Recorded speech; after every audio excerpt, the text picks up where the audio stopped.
faltado nunca. Pero ¿quién estuvo en el primer retiro hace 20 años atrás? No, sí. Muy bien, ¿dónde lo tuvimos? Canyon Meadow. ¿Qué había en Canyon Meadow? Murciélagos. Fue un retiro muy especial, donde la hermana que estaba hablando estaba así, porque los murciélagos le...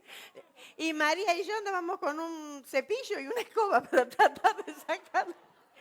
Así que realmente 20 años, cuántas cosas. Y tuvimos algunos allí, después ya nos mudamos para aquí, ahora estamos en un 5 estrellas, comparado de lo que estuvimos. Así que realmente, querida, hemos progresado. Y durante 20 años nos trajo la gracia del Señor. Ya mañana vamos a ver acerca de esa gracia que nos trajo hasta aquí. Pero por eso es el tema de este retiro. Solo por gracia. Si no fuera por la gracia maravillosa de nuestro Señor, ¿qué sería de nosotros? ¿Qué haríamos? ¿Verdad? ¿Qué haríamos? Entonces,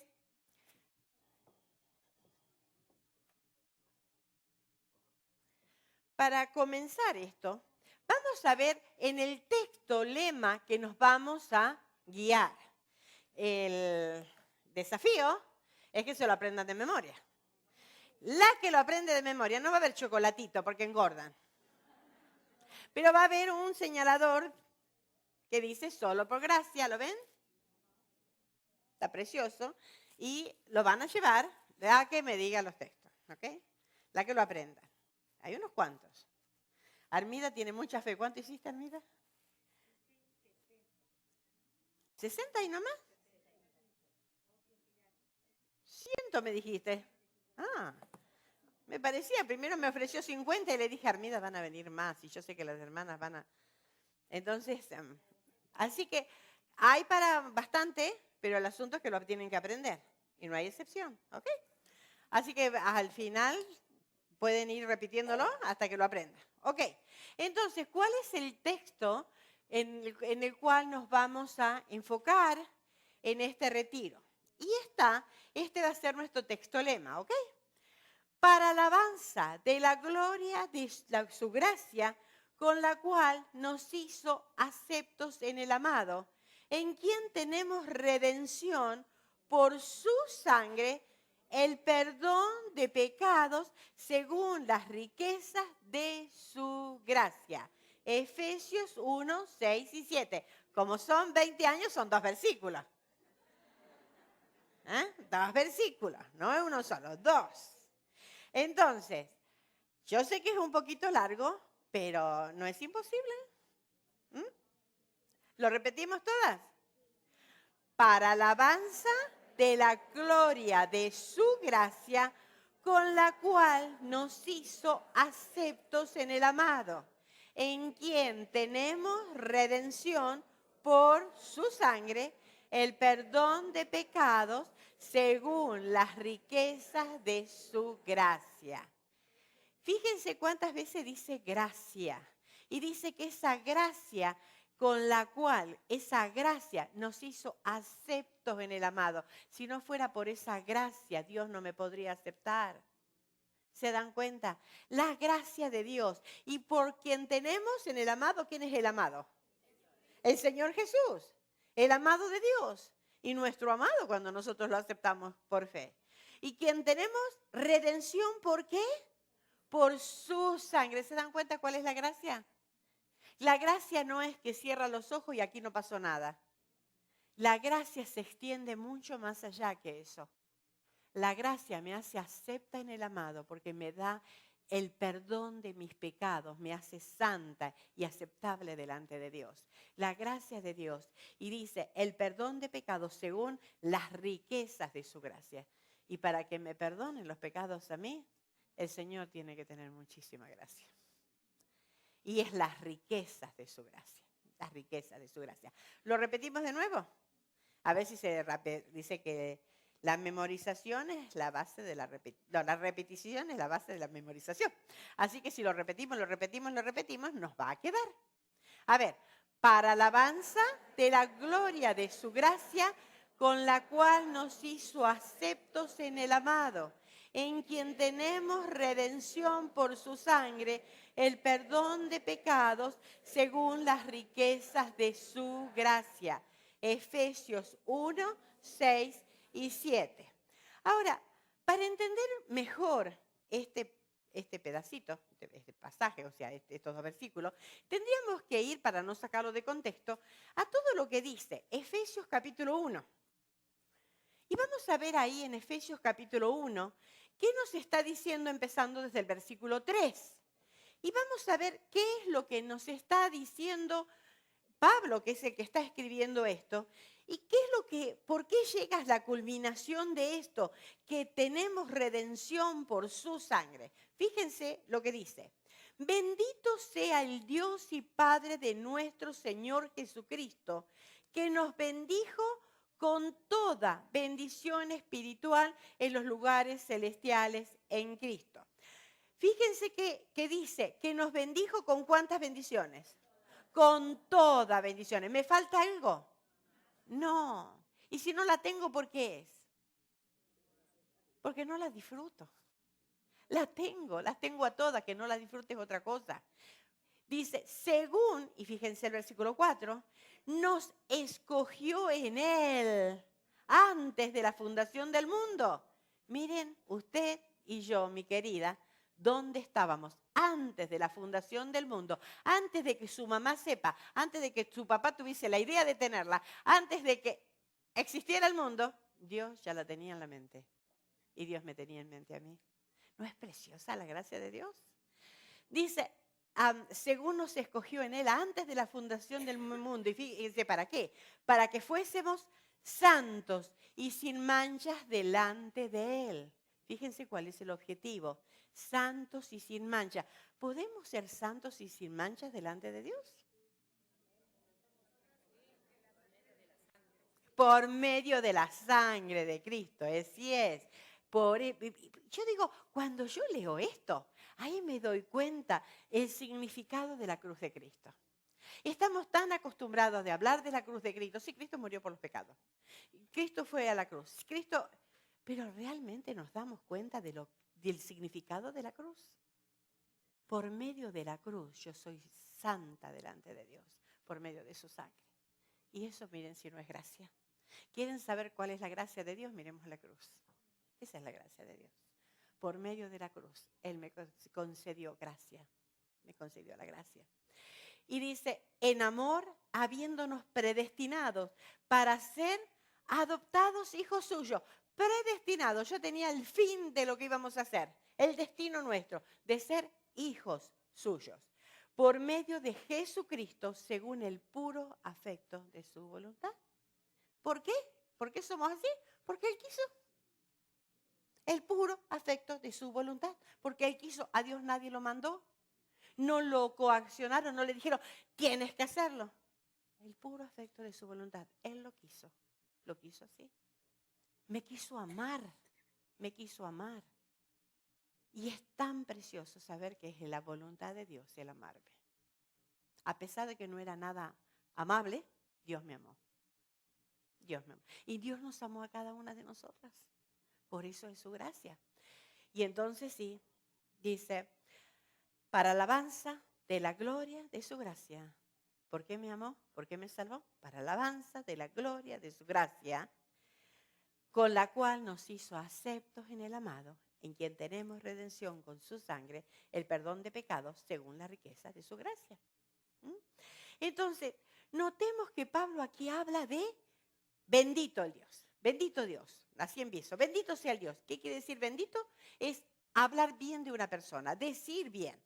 Eso es lo que quiere decir la palabra bendecir. Es hablar bien de alguien, exaltar sus atributos, altamente alabado. ¿Quién puede ser el único bendito de los benditos? Es Dios. Y así empieza Pablo. Ahora, quería saber qué quería decir gracia. Entonces se me ocurrió llamar a un seminarista, bueno, mi hijo, y le dije, ¿tenés una definición de gracia? Y me dijo, sí, justamente estuve enseñando sobre eso. Y me dio, no sé, un montón kilométrico. Yo lo traté de resumir. Y después le voy a decir mi conclusión. Usted escuche con paciencia. Esto es lo que hace un seminarista. La gracia divina es el favor soberano y salvador de Dios, ejercido en la concesión de bendiciones a los que no tienen mérito propio, y por los cuales no se le exigen compensación alguna. Más aún, es el favor que Dios muestra a aquellos que no solo no tienen méritos en sí mismos, sino que además merecen el mal y el infierno. Es completamente, gracia por supuesto, es completamente inmerecida y nada que pueda haber en aquellos a quienes se otorga puede lograrlo. La gracia no puede ser comprada, lograda ni ganada por la criatura. Si lo pudiera hacer, dejaría de ser gracia. Cuando se dice de una cosa que es de gracia, se quiere decir que el que la recibe no tiene derecho alguno sobre ella. Era mucho más largo, lo traté de acortar. Ahora, yo decía, bueno, simplemente, para que todos entendamos, ¿qué es la gracia? Gracia es el don merecido de Dios por el cual nos da lo que no merecemos. Lo que no merecemos. Hacémoslo simple, a lo Esther. Es lo que Dios me da sin que yo lo merezca. ¿Y por qué? Por el puro afecto de su voluntad. Porque Él lo quiso así.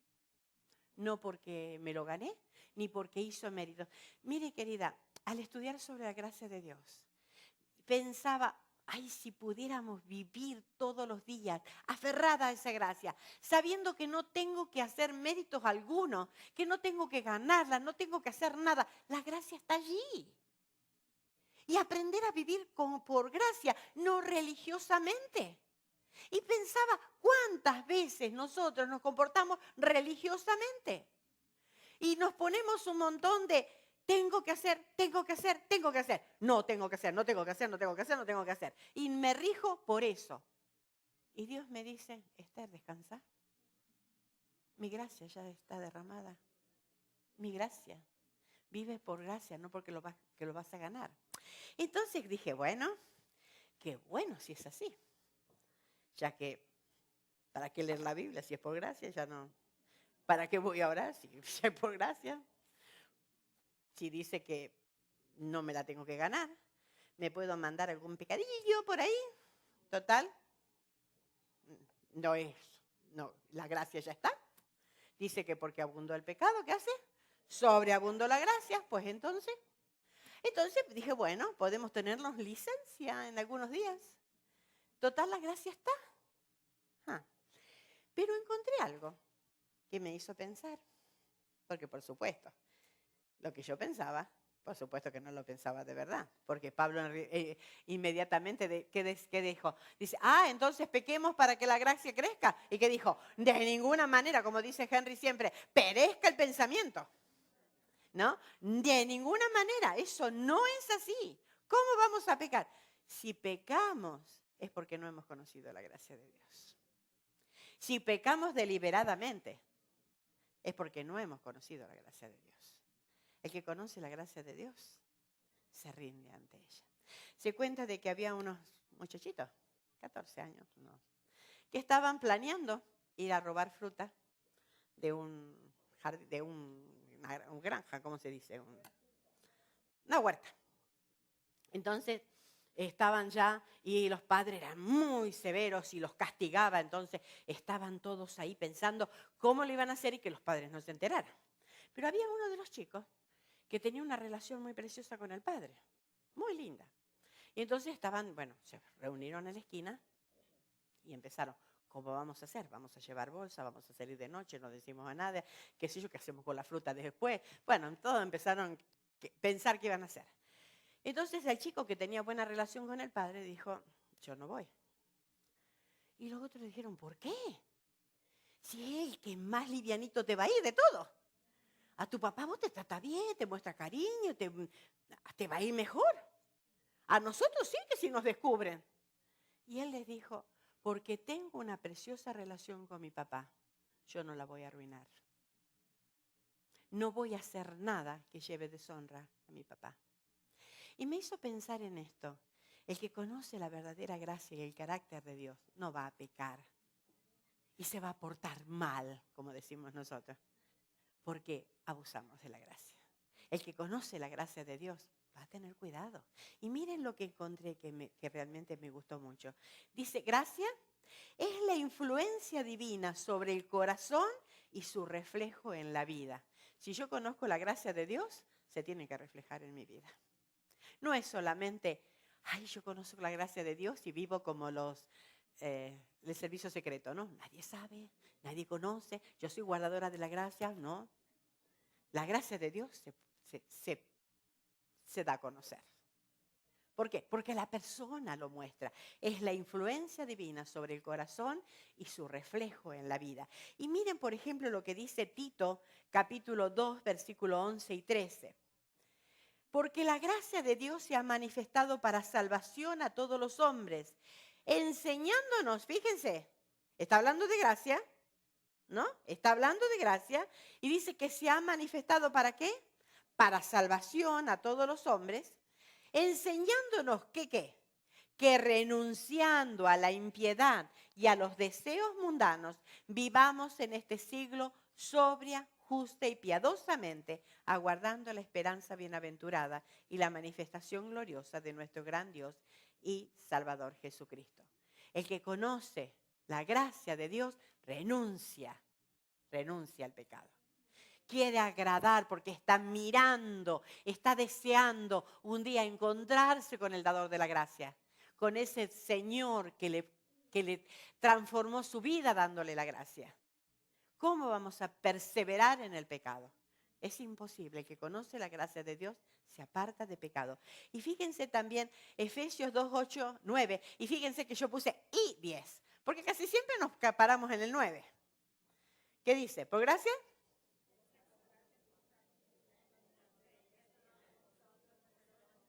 Y ahí paramos nosotros. Ajá, ¿para qué?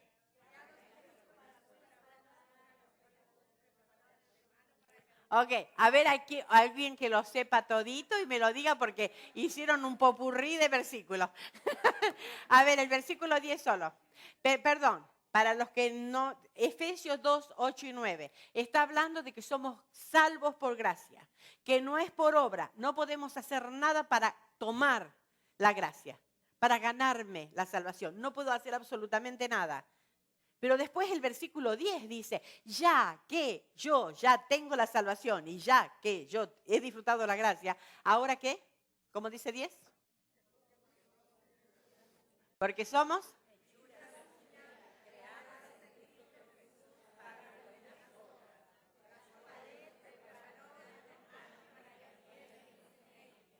Ok, me está hablando de buenas obras para ganar la salvación. No, para que ande. ¿Quién las preparó? Dios me preparó buenas obras. Quiere decir que si yo tengo la gracia, ¿la tengo que manifestar? La tengo que manifestar. Por eso es que en el día de hoy y durante todo este retiro, vamos a hablar de este Pablo, que es un testimonio de la gracia de Dios. Un testimonio de la gracia de Dios. Él conoció la gracia de Dios y esa gracia que transformó su vida. ¿Y saben qué? Este Pablo, el testimonio de la gracia de Dios, él es una biografía de su puño y letra. ¿Por qué? Porque él nos viene a contar a nosotras hoy, mujeres que estamos en este retiro 2012, nos viene a contar qué es lo que pasó con su vida y cuál fue la gracia que lo transformó. Por eso le puse esto, que es una biografía de su puño y letra. Muchos de los versículos que vamos a sacar son de la vida de él, de lo que él nos viene a contar, de lo que él ha contado. Que lo sacamos, por supuesto, de la palabra de Dios. Pero claro, hay muchas cosas que vamos a tener que enriquecerla con otros pasajes, pero muchas de ellas son de la vida de Pablo. Pablo mismo nos cuenta de cómo esa gracia transformadora transformó su vida, le dio un nuevo rumbo, un nuevo motivo de vivir y cómo vivió por eso. Una vez que él conoció la gracia de Dios, no quiso nada más. No quiso nada más. Y ojalá que en este retiro pudiéramos salir así. Conocemos la gracia de Dios y ahora me aferro a la gracia de Dios y no quiero nada más. Cuando estoy cerca del Señor, cuando conozco su gracia, no me va a conformar cosas menores. No me va a conformar cosas menores. Entonces, la gracia que me salvó, y este es el primer, como dijo María, es lo primero que vamos a ver hoy. Empezamos con la salvación, es la gracia que me salvó. Entonces, Efesios 2, capítulo 8 y 9, que ya ustedes mismas lo dijeron, ¿no? Porque por gracia sois salvos por medio de la fe, y esto no de vosotros, pues es don de Dios, no por obras para que nadie se gloríe. ¿Saben? Efesios lo que le escribió Pablo. Y Pablo mismo nos está diciendo, porque por gracia, es por gracia la salvación, no es por obra. No me puedo gloriar de que yo, el gran Pablo, hice algo para ganarme la salvación. Es por gracia. Eso es lo que está diciendo. Y es más, lo vamos a ver, cómo nada de lo que él tenía le sirvió para esto. Entonces dice, fíjense ustedes cómo Pablo, cómo se veía a sí mismo. Cómo él se veía a sí mismo. Y dice que Efesios 2, versículo 1 al 3. Dice, Él os dio vida a vosotros cuando estabas muertos en vuestros delitos y pecados. Él se veía que estaba muerto en delito y pecado, en los cuales anduviste en otro tiempo, siguiendo la corriente de este mundo, o sea, siguiendo a Satanás, conforme al príncipe de la potestad del aire, el espíritu que ahora opera en los hijos de desobediencia, viviendo en los deseos,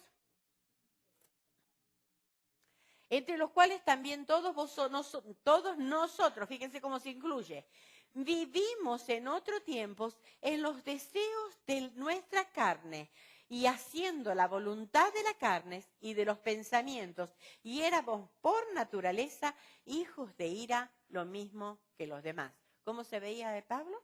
Muerto, siguiendo a Satanás, viviendo los deseos de la carne, y era un hijo de ira como todos los demás. Esto era Pablo antes. Y él dice eso. Por eso después cuando él descubre la gracia, escribe lo que vamos a aprender en el versículo 6 y 7. Porque esa gracia, que es la que me da redención, es la que me tiene, la que me tiene a mí cautivada, ¿verdad? Ahora, vamos a ver en la historia de Pablo. ¿Cuál es la historia de Pablo? Vamos a entrar un poquito en lo que es Pablo. Ahora, su nombre, Saulo. El origen es griego y quiere decir el venerable. Ya de cuando nació nomás le pusieron un nombrecito, ¿no? El venerable. Lugar de nacimiento, Tarso, Cilicia. Y que hoy es Turquía. Donde hoy lo que es Turquía, eso es donde nació Pablo. Ya después, más adelante, vamos a ver un mapa. Ahora, fíjense que ¿dónde sacamos esto? Está en Hechos capítulo 1, Hechos capítulo 21, versículo 39.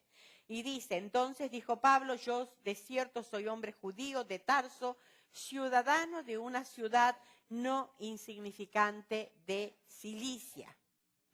Entonces, sabemos que era Tarso, que era Cilicia y que es lo que hoy Turquía. La cultura que él tenía, pues era griega. ¿Por qué? Porque ahí en Cilicia había centros culturales muy importantes, había universidades, había centros educativos, o sea que tenía cultura griega. Que hablar de la cultura griega, fíjense que todos los filósofos y todas estas personas eran los griegos, ¿verdad? O sea, de una cultura superior. Ahora, vamos a ver su familia. Bueno, les dije que ahí está Tarso. ¿Vieron el puntito que les puse? Ahí, eso es Tarso. Ahí le puse la flechita para que vean dónde queda Tarso. ¿Sí? ¿Lo ven? Bueno, vamos a ver su familia, ¿ok? Los padres, no se dicen los nombres de los papás, pero vamos a ver que sí hay algo que dice. Los padres eran judíos, pero de nacionalidad romana, eran ciudadanos romanos. Era muy difícil adquirir la ciudadanía de romana, pero era muy importante la ciudadanía romana, porque le abría las puertas al mundo político. Pero él era un ciudadano romano y para comprar, algunos que compraban la ciudadanía tenían que pagar muchísimo dinero. Miren lo que dice Hechos 22:25. Pero cuando le ataron con correas, Pablo dijo al centurión que estaba presente, ¿os es lícito azotar a un ciudadano romano sin haber sido condenado? ¿Se dan cuenta? Él usaba su ciudadanía romana para que no le porque no era lícito pegarle a un ciudadano romano. Y el versículo 28 dice, entonces respondió el tribuno, yo con una gran suma adquirí, suma de dinero, ¿no? Adquirí esta ciudadanía. Entonces Pablo dijo, pero yo lo soy de nacimiento. Imagínense ustedes el honor que tenía, o sea, el privilegio más que honor, el privilegio que tenía de ser un ciudadano romano. Tenía muchísimas ventajas en ese momento. Entonces, los papás, por supuesto, si era ciudadano romano, nació ciudadano romano, quiere decir que los padres o el abuelo era ciudadano romano. Estuve buscando a ver de dónde podía haber conseguido la ciudadanía. No saben muy bien cómo fue. Puede ser que hayan hecho por ejemplo, el abuelo o el padre, un gran favor o pelear o algo por el Imperio Romano y le dieron la ciudadanía, o muchos piensan que solamente por el hecho de nacer en Cilicia ahí le dieron la ciudadanía. Bueno, no se ponen de acuerdo, yo tampoco no sé, así que no sé cómo, pero lo importante es que era un ciudadano romano y nació así. Hermana y sobrino. Tenía una hermana y un sobrino, eso es lo que sabemos por la Biblia. Vivían en Jerusalén, y eso lo vemos en Hechos 23:16. Mas el hijo de la hermana de Pablo, oyendo hablar de la celada quiere decir algo que querían matarlo, estaban haciendo un plan para matarlo, fue y entró en la fortaleza y dio aviso a Pablo. Estaba en Jerusalén, pues tenían que vivir en Jerusalén, y este era el sobrino que fue a decirle a Pablo lo que estaba pasando. Así que había una hermana de él y un sobrino que vivían allí. Ahora vamos a ver su educación. Y todo esto pongan atención porque hoy no vamos a tocar tan mucho, pero mañana sí. ¿Cuál es la educación de él que tuvo él? Educación. La lengua, idiomas que hablaba. Fíjense que nosotros hablamos el español y hacemos la lucha como podemos con el inglés. Fíjense los idiomas que él hablaba. Hablaba griego, que era el idioma de la cultura, como dijimos. Nació allí en Cilicia y él hablaba muy bien griego. ¿Cómo sabemos eso? Hechos 21:37. Cuando comenzaron a meter a Pablo en la fortaleza, dijo al tribuno, ¿se me permite decir algo? Y él dijo, ¿sabes griego? Sí, estaba hablando griego fluentemente. Imagínense, no le dice, ¿de dónde era usted? Como cuando yo abro la boca y me dice, ¿de dónde es? Engaño hasta ahí nomás. Hebreo, sabía el hebreo, que era el idioma de la religión. Hechos 22:2 dice, y al oír que les hablaba Pablo en lengua hebrea, guardaron silencio. Se hablaba griego, que era el idioma de la cultura, hablaba hebreo, que era el idioma de la religión. Es muy probable que hablaba el arameo, porque era lo que hablaba el pueblo, el idioma del pueblo, la gente de Israel. Y hablaba el latín, que era el idioma del poder. ¿Por qué? Porque cuando estuvo en Roma, pues se comunicaba con la gente que estaba allí, pues en latín. Entonces, imagínense los idiomas que sabía este hombre. Era un hombre muy educado, con mucha cultura. Este era el Saulo, el venerable. Ahora, ¿cómo fue criado? Criado en Jerusalén. El maestro que tuvo, Gamaliel. Hechos 22:3. Yo de cierto soy judío, nacido en Tarso de Cilicia, pero criado en esta ciudad, instruido a los pies de Gamaliel, estrictamente conforme a la ley de nuestros padres, celoso de Dios como hoy lo sois todos vosotros. Este Gamaliel era un famoso maestro, era un fariseo y era un integrante del Sanedrín. ¿Qué era el Sanedrín? ¿Alguien tiene idea de lo que es un Sanedrín?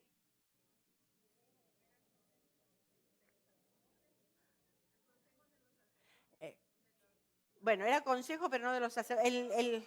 El presidente era el sumo sacerdote, pero era un consejo que tenían 70 hombres y con el sumo sacerdote 71, que era el presidente. Ahora, este era un cuerpo colegiado, donde hacían las leyes, que ejercía la suprema autoridad en asuntos políticos, religiosos y judiciales en Israel. O sea, toda la vida pasaba por el Sanedrín, ¿no? Del mandar. Como ellos no tenían autoridad porque ellos estaban dominados por Roma. Pero sí, en el Sanedrín eran las personas, como Roma les dejaba libertad, pues ahí es lo que ellos decidían sus cosas. Entonces, las personas más destacadas de la sociedad, no cualquiera podía pertenecer al Sanedrín, sino personas destacadas de la sociedad. Entonces vemos que este Gamaliel, que este era maestro, muy reconocido, era un fariseo, fue el maestro de Pablo, de Saulo. Hasta ahora es Saulo. Entonces, aprendió un oficio. Era muy común en los niños judíos aprender un oficio. Entonces, él aprendió un oficio y hacía tiendas, como lo sabemos. Hechos 18:3 dice eso. Y como era del mismo oficio, se quedó con ellos y trabajaban juntos, pues el oficio de ellos era hacer tiendas. Están hablando de Priscila y Aquila. Y hacían tiendas de campaña, carpas. O sea, dice que la palabra de tienda es trabajar con cuero. Eso es la verdadera palabra, es trabajar con cuero. Así que este era el trabajo, lo que él había aprendido, y vamos a ver que después cómo le sirvió. Pero era lo que había aprendido a hacer tiendas. Tenía un oficio. Y la religión. Filipenses 3:5, ¿cuál era su religión? Filipenses 3:5 dice, circuncidado al 8º día del linaje de Israel, de la tribu de Benjamín, hebreos de hebreo en cuanto a la ley, fariseo. Entonces era un hebreo, que decir que guardaba la ley. Era aquellos que, como hacían los fariseos, más que guardaban la ley que escribió Moisés, más le agregaban muchísimas leyes más que ellos creaban y eran imposibles casi vivir, porque era imposible la cantidad de cosas que le agregaban, pero ellos hacían cumplir a otros la ley. La tribu era Benjamín, la tribu de Benjamín pertenecía a Judá. Fariseo, o sea que pertenecía a la secta de los fariseos, que eran muy legalistas, eran apegados a la ley, y ya les decía, no solamente cumplían la ley de Moisés, sino que le agregaban sus propias leyes. Y era un celoso de la ley, y eso lo dice Filipenses 3:6. En cuanto a celo, perseguidor de la iglesia. En cuanto a justicia, que es en la ley, irreprensible. O sea, hasta aquí él se miraba y decía, yo, Pablo o Saulo, soy un señor religioso respetado, el venerable. ¿Ok? Esto era lo que era Saulo. Con todos sus títulos, con todas sus credenciales y con todo lo que él hacía. Él era algo que él decía.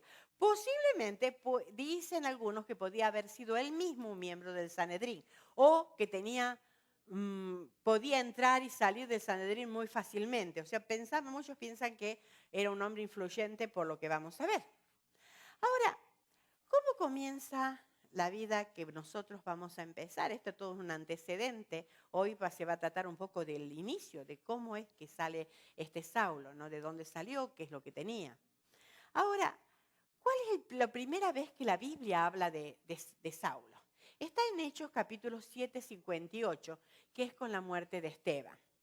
Y echándole fuera de la ciudad le apedrearon, y los testigos pusieron sus ropas a los pies de un joven que se llamaba Saulo. Es la primera vez que aparece Saulo.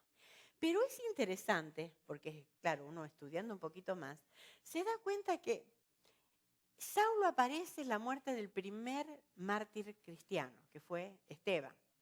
Lo apedrearon. ¿Y por qué lo apedrearon? Porque no discutía y no estaba de acuerdo con lo que él decía, porque él le señalaba el camino, Cristo. ¿Les enseñaba el camino? Cristo es Dios. Y claro, no podían soportarlo. Y entonces yo siempre pensaba, no sé si por las clases que uno tiene de la escuela dominical, ¿no? De cuando eres chiquita. Y entonces pensaba que Saulo era un muchachito que lo agarraron por ahí y le dijeron, Saulo, ven y cuida la ropa mientras nosotros estamos ahí y le vamos a apedrear a este. Pero no fue así. No era así. Sí, María dice consentía, es lo que dice ahí en 8:1. Consentía en su muerte. Entonces, ¿qué es esto? Aparentemente era el jefe de los que apedreaban. Él era el que los había llevado, que tenían que apedrear. ¿Por qué? Porque dice después, manos piadosas enterraron a Esteban, pero no Saulo. No Saulo.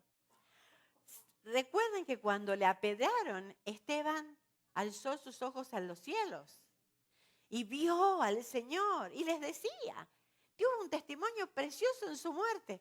Y Saulo estaba allí. ¿Cómo es cuando una persona está completamente endurecida y creyendo que él estaba en lo correcto y que hacía lo correcto? Ahí estaba, se había plantado y yo hago lo correcto y quería exterminar todo lo que hacía Jesús. Ahora, era tal el celo que sentía él por conservar puro su religión, como decía. Sin embargo, fíjense, dice el versículo 3, ¿qué pasó después? Y Saulo asolaba la iglesia y entraba casa por casa, arrastraba a hombres y a mujeres y los entregaba en la cárcel. Este era Saulo. Consintió en la muerte de Esteban, estaba allí, y lejos de ver el testimonio que le estaba dando Esteban, todavía tomó más coraje y y miren lo que pasó. Y dice, asolaba la iglesia, entraba casa por casa, arrastraba a hombres y mujeres. Pero como dijimos que esta es una biografía que Pablo nos relata de su puño y letra, miren cómo dice Pablo qué es lo que estaba pasando. Hechos 26 del 9 al 11.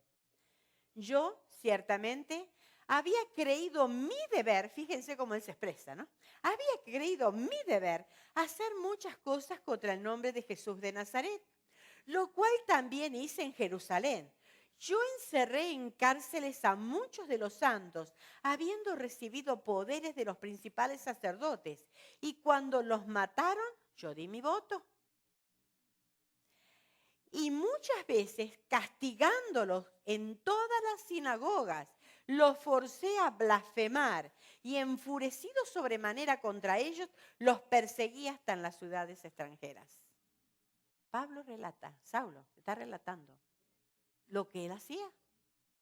Los perseguía. Saulo sentía odio hacia Jesús. No sentía odio hacia los cristianos, sino lo que ellos representaban. Si ellos ahí en un momento decían, no, yo no creo en Jesús, bueno, lo aceptaba. El odio de Saulo era contra Jesús. Y ese odio era el que los llevaba al venerable Saulo a hacer cosas inconcebibles en nuestra mente, ¿verdad? A veces nosotros no podemos entender cómo se martirizan a los cristianos hoy en día en muchos países. Cómo se los maltrata, cómo se los tiene, en lo que menos hacen, algunos los burlan, pero mueren. Muchos cristianos mueren, los torturan. ¿Por qué? Por Jesús. Si ellos dijeran directamente, no, yo no creo en Jesús, directamente lo dejarían. Pero el odio es contra Jesús, es contra Jesús. Y este era uno de ellos, este era Saulo, el venerable, el que él estaba sirviendo, según él, a Dios, persiguiendo a Jesús. Ahora, fíjense ustedes los planes de Saulo. Los planes que Saulo tenía. No solo Jerusalén, sino, fíjense lo que dice 26:12. Ocupado en esto, iba yo a Damasco con poderes y en comisión de los principales sacerdotes. O iba a Damasco con poderes y en comisión de los principales sacerdotes. Los principales sacerdotes les dieron carta, poderes, para que hiciera, fíjense, capítulo 22, versículo 5. Como el sumo sacerdote también me es testigo, y todos los ancianos de quienes también recibí carta para los hermanos, y fui a Damasco para traer presos a Jerusalén, también a los que estuviesen allí para que fuesen castigados. A raíz de la persecución hubo una dispersión, se iban de Jerusalén. Muchos llegaron a Damasco, que Damasco es Siria, ya se estaban yendo de Israel, ahora lo vamos a ver en el mapa, lejos. Sin embargo, hasta allí los iba a perseguir. ¿Por qué? Porque los quería traer y los quería a la cárcel, los quería matar, los quería torturar, los quería obligar a blasfemar, como él decía. No era solamente Jerusalén, ahora es Damasco. Hechos 9:12. Vamos a ver cómo escribe Lucas en el libro de los Hechos, cómo lo relata. Saulo, respirando aún amenazas y muerte, fíjese cómo lo dice, respirando aún amenazas y muerte contra los discípulos del Señor, vino al sumo sacerdote y le pidió, fíjense que acá relata más ampliamente, y le pidió cartas, los poderes que él decía, para las sinagogas de Damasco, a fin de que si hallase algunos hombres o mujeres de este camino, ¿cuál es el camino? Cristianos, los trajese presos a Jerusalén. ¿A dónde tenía que ir entonces? Damasco, que Damasco es Siria. Ahora van a ver. Ahí estaban en Jerusalén y tenían que ir a Damasco, ¿verdad? Ahí ya está Siria, ¿se dan cuenta? Si nosotros vemos el mapa, hasta ahí, por ahí a Israel, ya ahora Siria se está yendo para allá. Ahora, sus planes entonces, ¿cuál era? Intensificar la persecución. No solamente ya ahora les bastaba con que Jerusalén quedaría, según él, iba a quedar limpia del nombre de Jesús, sino ahora lo que querían hacer era también perseguirlo hasta Damasco. Ahora, el camino que se tomó, y no se crean que diga, ay, bueno, mañana sale un avión a las 10 de la mañana y me tomo para ir y... No, se tenían que ir con caballos o tenían que ir un camino árido, un camino difícil, un camino que... ¿Y por qué? Porque respirando amenaza, lo que hace el odio. Lo que hace el odio. Pero él podía tener todos los planes que quería, pero Dios tenía otros planes. Él podía haber, pensaba, yo me imagino Pablo, Saulo, yendo por el camino con los caballos y la gente que lo acompañaba, porque iba gente que lo acompañaba, y estaría pensando con sus cartas de poder, sintiéndose muy venerable y muy importante, voy a ir, los voy a traer, los voy a obligar, los voy a sacar, todo lo que va a hacer. Sin embargo, Dios tiene otros planes. Y lo vamos a ver en Hechos 22, 6, 16. Fíjense que también el mismo Pablo está relatando. ¿Se acuerdan que es una biografía de su puño y letra? Pero aconteció que yendo yo, al llegar cerca de Damasco como a mediodía, y es muy importante esto que relata Pablo, a mediodía. ¿Por qué será importante que sea mediodía? Porque dice, de repente me rodeó mucha luz del cielo. Si era mediodía, ¿cómo está el sol? Para que haya visto una luz en mediodía, ¿cómo había tenido que hacer esa luz? Tan fuerte, tan brillante, que opacara la luz del sol. ¿Se dan cuenta? Entonces, era una luz muy potente. Dice, y de repente me rodeó mucha luz del cielo y caí al suelo y oí una voz que me decía, Saulo, Saulo. Cuando en la Biblia habla 2 veces, que se nombra el nombre 2 veces, es una advertencia, es para llamar atención. A ti te estoy diciendo, Saulo, Saulo. ¿Se acuerdan cuando le llamó a Samuel? Samuel, Samuel. ¿Por qué? Porque está llamando la atención. Escucha, tengo algo que decirte. Escucha, tengo algo que decirte. Entonces, ¿y qué le dice? Y fíjense que en el versículo 26, capítulo 26 y versículo 14 dice que el mensaje era para Pablo porque lo llama por su nombre y le habló en lengua hebrea. Y habiendo caído todos nosotros en tierra, quiere decir que había mucha gente, oí una voz que me hablaba. ¿Por qué? Porque le estaba hablando en lengua hebrea, no aramea. Y decía en lengua hebrea, Saulo, Saulo, ¿por qué me persigues? Dura cosa te es dar cosas contra el aguijón. ¿Sabes lo que es un aguijón? Le pegaron una patada una vez a un aguijón. ¿Quién perdió? ¿Quién perdió, el aguijón o usted? No. Así es lo que, cosas es lo que da el caballo si pega patadas, ¿no? Imagínense pegarle un aguijón. Imagínense un cactus bien puntudo. Y pégale muchas patadas. Ajá, bueno, eso es lo que le decía el Señor. Saulo, Saulo, dura cosa te estar dando cosas contra el aguijón. Te estás pegando patada y te estás hiriendo. Te estás hiriendo. Y entonces dice el versículo 7 dice, yo entonces respondí, ¿quién eres, Señor? Y me dijo, yo soy Jesús de Nazaret, a quien tú persigues. Fíjense qué cosa la presentación. ¿Recuerdan que estaba hablando en lengua qué? hebrea. Y le dice, ¿cuál es la respuesta? ¿Quién eres? ¿Qué dice? Yo soy. ¿Y quién hace acordar ese yo soy? Cuando Moisés se le aparece y dice, ¿y qué le voy a decir? ¿Quién eres tú? Yo soy. ¿Se dan cuenta? Saulo conocía, era un hebreo, conocía muy bien la ley, sabía muy bien lo que decía la ley. Cuando él escuchó que esa voz era el mismo Dios que le estaba hablando, ¿qué hizo? Cayó de rodillas. Y dice, yo soy. Recordé, y los que estaban conmigo vieron la verdad y luz y se espantaron, pero no entendieron la voz que hablaba conmigo. Estaba hablando hebreo. Y dije, ¿qué haré, Señor? ¿Qué haré, Señor?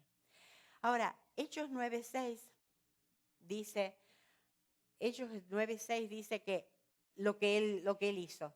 Y los que estaban, perdón. Y dice que estaba temblando y temeroso y dijo, Señor, ¿qué quieres que yo haga? ¿Qué quieres que yo haga? Y esa es la rendición total. Cuando él entendió que aquel a quien él estaba persiguiendo era el verdadero Dios, ya no peleó más, ya no se resistió más. Él pudo resistirse aún cuando estaban hablando cuando estaban matando a Esteban. Él pudo resistirse con tanta gente que habrán visto llorar y clamar cuando lo estaban torturando y matando y obligándolos a blasfemar. Él podía resistir todo eso, pero no podía resistir el llamado de Dios. El llamado de Dios. Ese llamado irresistible de Dios. Dura cosa te es dar cosas contra el aguijón. Querida, estás hoy aquí, te estás escapando de Dios. Dura cosa te es dar cosas contra el aguijón. Porque de aquel que tú te escapas es nada más que Dios. Es Dios. Es Dios el que está llamándote y es Dios el que viene a tu encuentro y es Dios el que pide tu rendición total, no parcial. Con Dios muchas veces jugamos al part-time, ¿no? Medio tiempo. Estamos trabajando medio tiempo con Dios. Sí, Señor, miércoles, domingo y quizás un jueves y ya. Ya cumplí. Leo un versículo día por medio, porque ya mucho todos los días. Oro y ¿saben qué? Y no se trata de leer toda la Biblia en un día. No se trata de vivir dentro de la iglesia. No sé en su iglesia, en la mía no rentan. Pero no sé qué pasa. Pero ¿sabe? No se trata de eso. Se trata de que mi vida entera esté rendida al Señor. Una rendición total como hizo Saulo. Cuando Saulo descubrió quién era el yo soy, dobló su rodilla y dijo, Señor, ¿qué quieres tú que yo haga? ¿Qué quieres tú que yo haga? Aquí estoy. Me rendiste. Y en esta noche hay corazones, hay vidas, hay circunstancias. Yo no las conozco, pero Dios sí. Y evidentemente Dios está buscando. Evidentemente Dios está pasando por cada uno. Está mirando. ¿Quieres pelear con Dios? Pues está dando cosas contra el aguijón. Y yo ya sé quién va a ganar. ¿Y quién va a perder? ¿Por qué en vez de pelear no rendimos nuestra vida completa al Señor y le decimos, Señor, aquí estoy, ¿qué tú quieres que haga?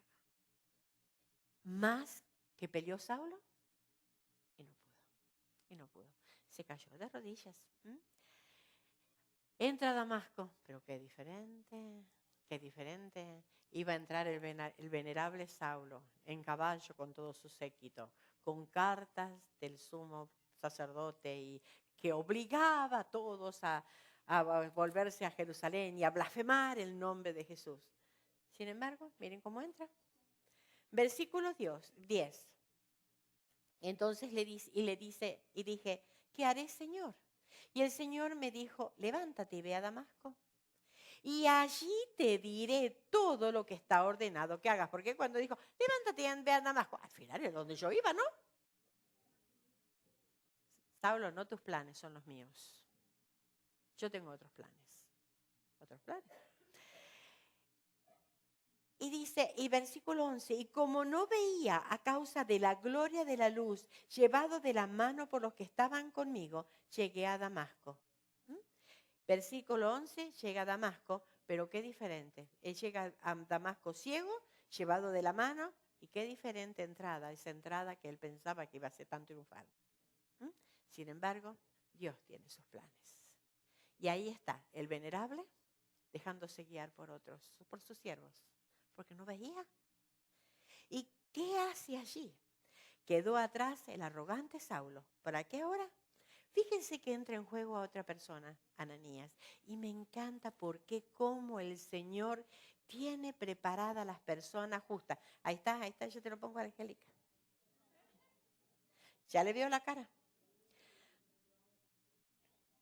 Fíjense que el Señor tiene preparada siempre a la persona justa para salir al encuentro. Y fíjense ustedes que ahí Ananías, como dice aquí Ananías, entra en lo que Dios tenía preparado para Saulo. No lo deja solo. No lo deja solo. Ah, sí, que hiciste sufrir tanto. Ahora vas a ver, vas a estar años así. El Señor lo tiene. Pero mira qué pasa. Ananías, probablemente era un líder de la iglesia, era un varón piadoso, está viviendo en Damasco. Piadoso quiere decir que era con un enfoque a Dios. Buen testimonio de todos. Dice que este Ananías tenía un buen testimonio en todo. Dice que era varón piadoso según la ley, que tenía buen testimonio de todos los judíos que allí moraban. Y fue a Saulo, y fíjense ustedes el ministerio de Ananías, acercándose.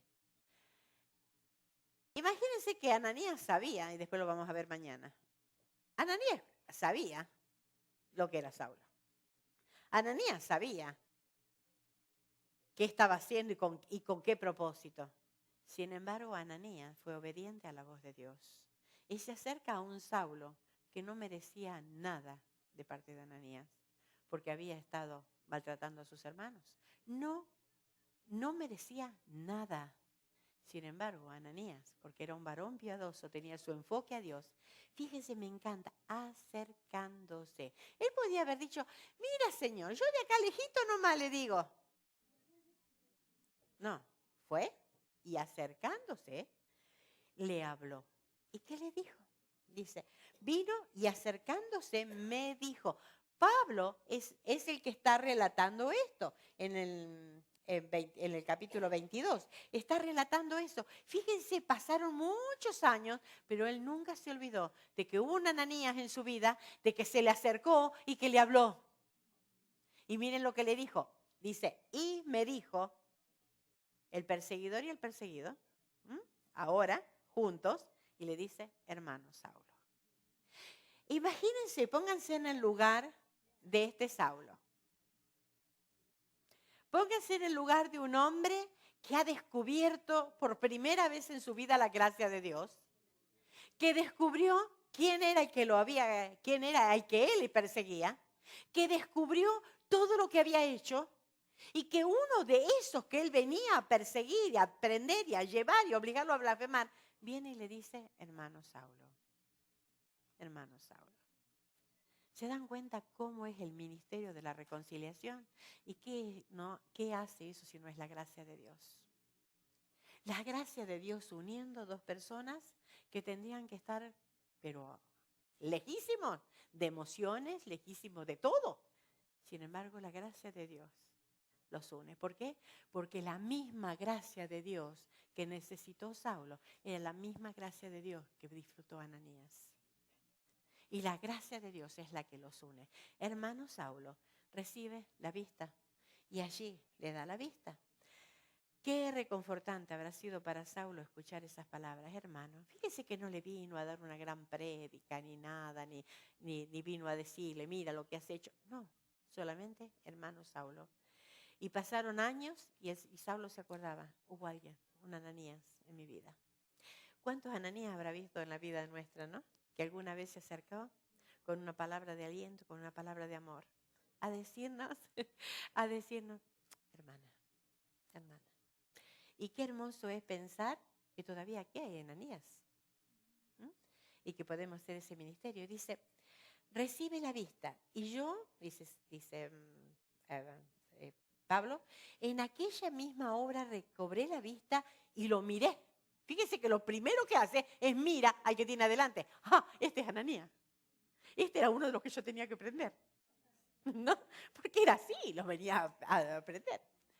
Y él dijo, y entonces le dijo, Ananías dijo, el Dios de nuestros padres te ha escogido para que conozcas su voluntad y veas al justo y oiga la voz de su boca.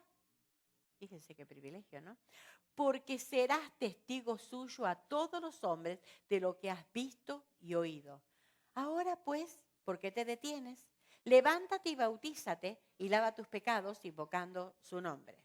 El Dios de nuestro Padre te ha escogido para ser testigo suyo. Tienes que ser testigo de la gracia de Dios. De la gracia de Dios.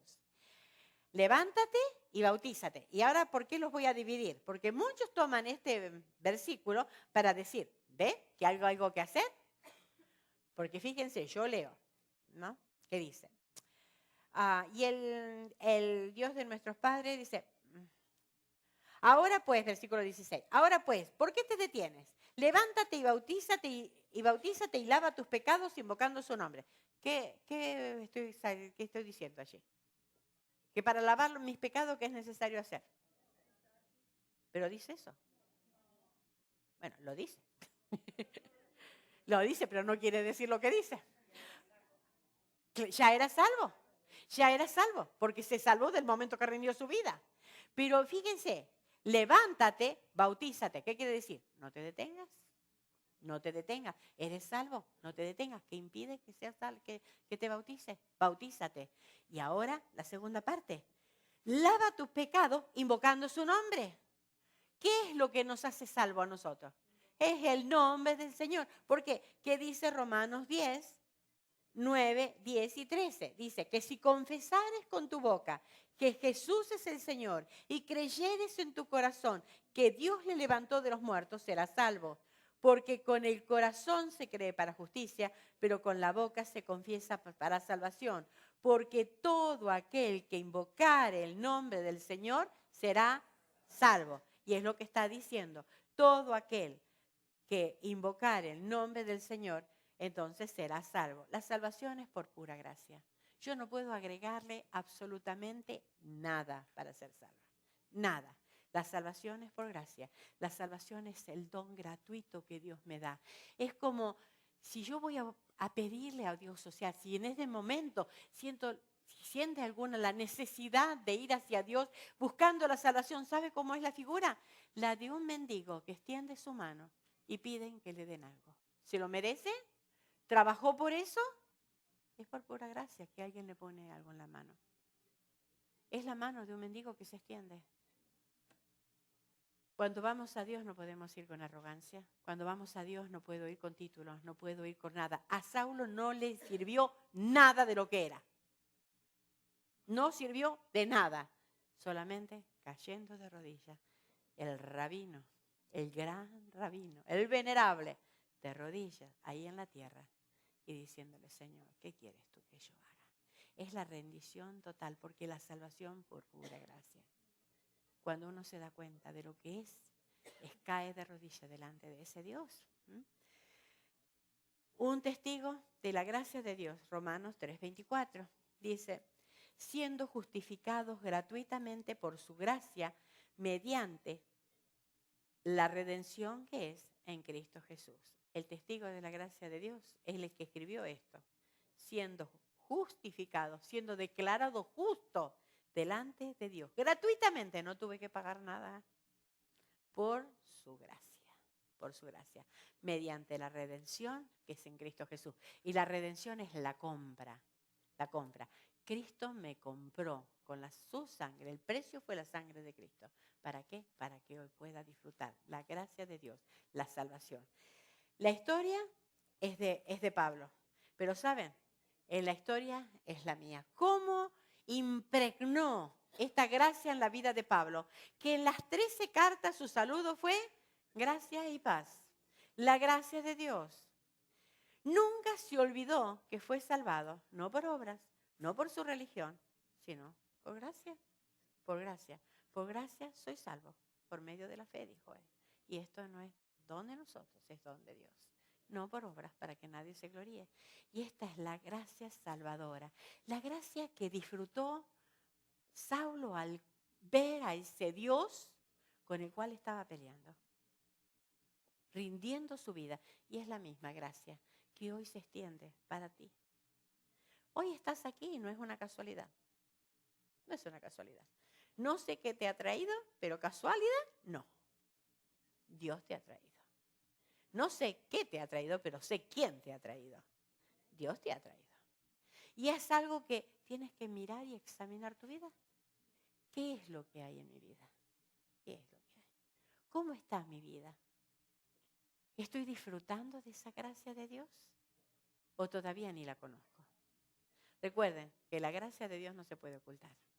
La gracia de Dios se transmite. Se transmite. Pablo no pudo ocultarla. En cada acto que él hacía era la gracia de Dios. La gracia de Dios. Vivía por gracia. Vivía por gracia. ¿Por qué? Porque fue salvo por gracia. Queridas, en esta noche es la primera noche. Y antes de que nos vayamos, me gustaría que pensemos todas, ¿cuál es nuestra situación? ¿Cuál es nuestra situación? Yo no sé tu vida, no sé lo que estás pasando, no sé qué hay, pero evidentemente todas nosotros tenemos una historia. Quizás no la de Saulo, algunas parecidas a la de Saulo, otras a lo mejor ahora todavía están pegando cosas contra el aguijón, tratando de zafarse, tratando de salir.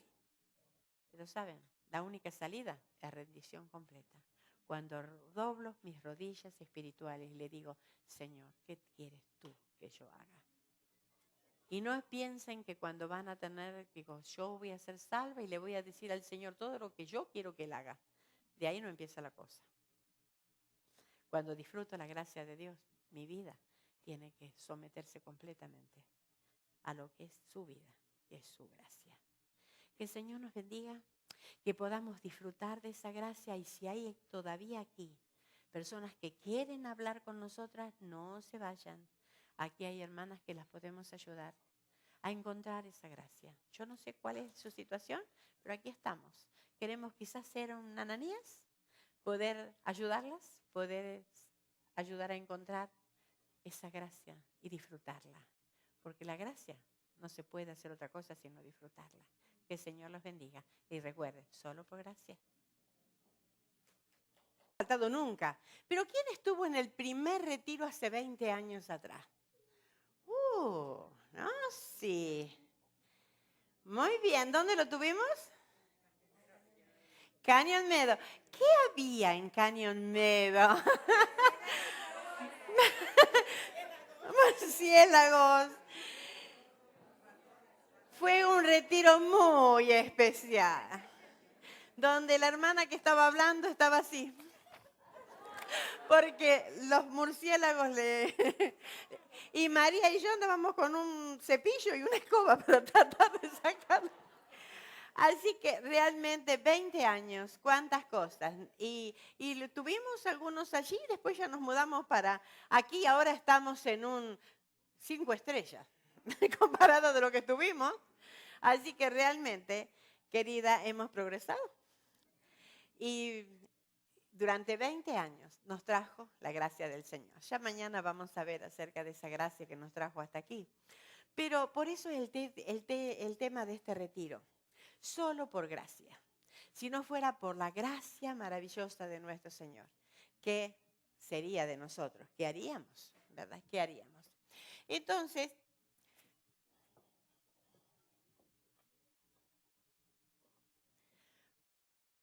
¿pero quién estuvo en el primer retiro hace 20 años atrás? No, sí. Muy bien. ¿Dónde lo tuvimos? Canyon Meadow. ¿Qué había en Canyon Meadow? Murciélagos. Fue un retiro muy especial, donde la hermana que estaba hablando estaba así. Porque los murciélagos le... Y María y yo andábamos con un cepillo y una escoba para tratar de sacarlo. Así que realmente 20 años, cuántas cosas. Y tuvimos algunos allí, después ya nos mudamos para aquí, ahora estamos en un 5 estrellas, comparado de lo que estuvimos. Así que realmente, querida, hemos progresado. Y durante 20 años nos trajo la gracia del Señor. Ya mañana vamos a ver acerca de esa gracia que nos trajo hasta aquí. Pero por eso es el tema de este retiro. Solo por gracia. Si no fuera por la gracia maravillosa de nuestro Señor, ¿qué sería de nosotros? ¿Qué haríamos? ¿Verdad? ¿Qué haríamos? Entonces,